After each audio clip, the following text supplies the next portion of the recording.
Today, we're exploring how to add a simple calculation to your RTM report. Specifically, we'll focus on calculating the unit price after applying a discount. In SQL, there are 5 key data types you'll use frequently. First is string. String is used for text data, such as the description field in an invoice. Boolean is a data type that holds either true or false, often represented as a checkbox or tick box. Integer is used for whole numbers without decimal points, like the quantity of items sold. Date, as the name suggests, is used for storing date values. Finally, double is used for numbers with decimal points, such as prices or percentages.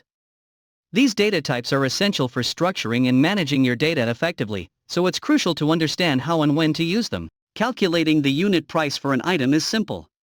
The formula is amount divided by quantity. Next, let me show you how to calculate the unit price after applying a discount for multiple items. For this cash sale, the item's original unit price is 700 ringgit. With a 10% discount, the new unit price will become 630 ringgit. Now, let me show you how to show the unit price after the discount in the report.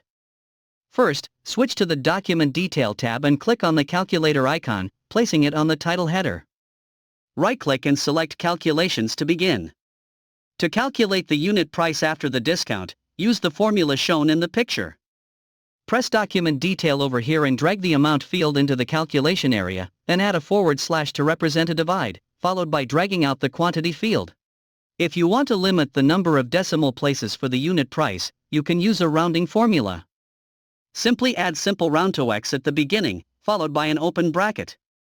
Next, insert a comma here, then -2, and finally, close the bracket with a semicolon.